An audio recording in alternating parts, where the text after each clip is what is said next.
আপনার ব্যাংকের অ্যাকাউন্টের সঙ্গে ডিবিটি লিঙ্ক আছে কি নেই সেটা কিভাবে বুঝবেন, কিভাবে চেক করবেন? অনেকে হয়তো অনেকদিন আগে ব্যাংকে থেকে ডিবিটি লিঙ্ক করিয়েছেন, করার পরে তারা এখন কিন্তু ভুলে গিয়েছেন। তাদের মনের মধ্যে একটা সন্দেহ ঘুরপাক খাচ্ছে যে আমার ব্যাংকের অ্যাকাউন্টের সঙ্গে ডিবিটি লিঙ্ক আছে কি নেই সেটা আমরা কিভাবে বুঝবো, কিভাবে চেক করব।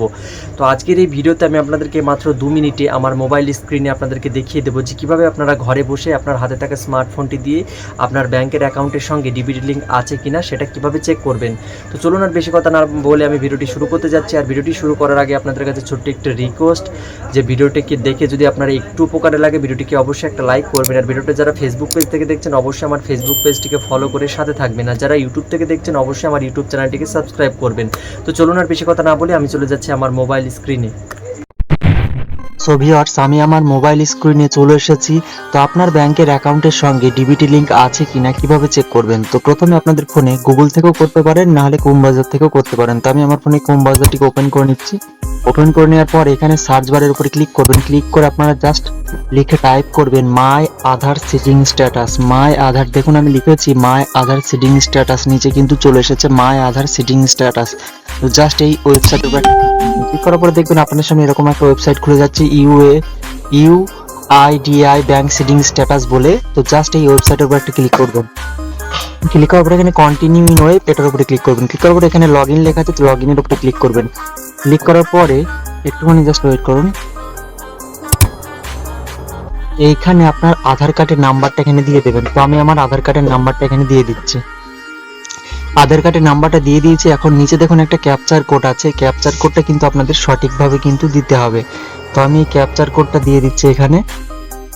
এই ক্যাপচার কোডটা যদি আপনারা বুঝতে না পারেন সেক্ষেত্রে দেখুন ডান দিকে একটা স্পিকারের লোগো আছে, জাস্ট এই স্পিকারের লোগোর উপর একটা ক্লিক করবেন। ক্লিক করলে কিন্তু এখানে কি লেখা আছে সেটা কিন্তু বলে দেবে। তো এখন আমি ক্যাপচার কোড দিয়ে দিয়েছি, আধার কার্ডের নাম্বার দিয়ে দিয়েছি। তো এখন এই যে লগ ইন উইথ ওটিপি লেখা আছে এটার উপরে ক্লিক করব। সো বন্ধুরা, আমার ফোনে একটা ওটিপি গিয়েছিল আর সেই ওটিপিটা কিন্তু আমি এখানে দিয়ে দিয়েছি। দেওয়ার পর এখানে লগ ইন লেখা আছে, তো জাস্ট এই লগ ইনের উপরে একটা ক্লিক করব।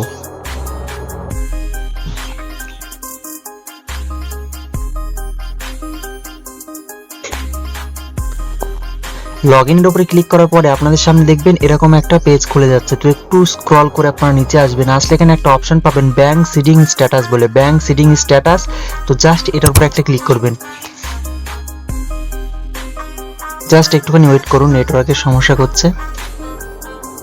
তো দেখুন ফাইনালি কিন্তু এই মুহূর্তে কিন্তু এই পেজটা কিন্তু খুলে গিয়েছে। দেখুন এই মুহূর্তে আমার ব্যাংকের অ্যাকাউন্টের সঙ্গে কিন্তু ডিবিটি লিঙ্ক করা আছে। যদি করা না থাকতো সেক্ষেত্রে দেখুন এখানে এই যে ব্যাংক সিডিং স্ট্যাটাস বলে লেখা আছে, ডান দিকে দেখুন গ্রিন কালারের অ্যাক্টিভ বলে লেখা আছে, রাইট চিহ্ন দেওয়া আছে। যদি ইনঅ্যাক্টিভ থাকতো তাহলে কিন্তু উপরে সবথেকে উপরে যে রাইট চিহ্নটা দেওয়া আছে গোলের মধ্যে, এই গোলের ভিতরে কিন্তু কাটা চিহ্ন দেওয়া থাকতো, ক্রস চিহ্ন দেওয়া থাকতো।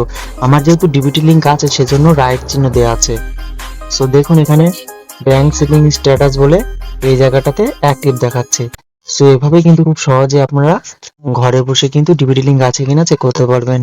সো ভিউয়ার্স, আমি কিন্তু শুরু থেকে শেষ পর্যন্ত আপনাদের খুব সহজভাবে দেখিয়ে দিলাম যে আপনারা আপনাদের ব্যাংকের অ্যাকাউন্টের সঙ্গে ডিবিটি লিঙ্ক আছে কি নেই সেটা কিভাবে চেক করবেন। সো বন্ধুরা, এতক্ষণ সাথে থাকার জন্য আপনাদেরকে অসংখ্য ধন্যবাদ। সো বন্ধুরা, ভিডিওটি দেখে যদি আপনার একটু উপকারে লাগে ভিডিওটিকে অবশ্যই একটা লাইক করে আমার ফেসবুক পেজটাকে ফলো করে এবং আমার ইউটিউব চ্যানেলটিকে সাবস্ক্রাইব করে পাশে থাকবেন। তো আজকের ভিডিওটি এখানে শেষ করছি, আবার দেখা হচ্ছে পরবর্তী কোনো হেল্পফুল কন্টেন্ট নিয়ে। ততক্ষণ নিজের খেয়াল রাখুন, সুস্থ থাকুন।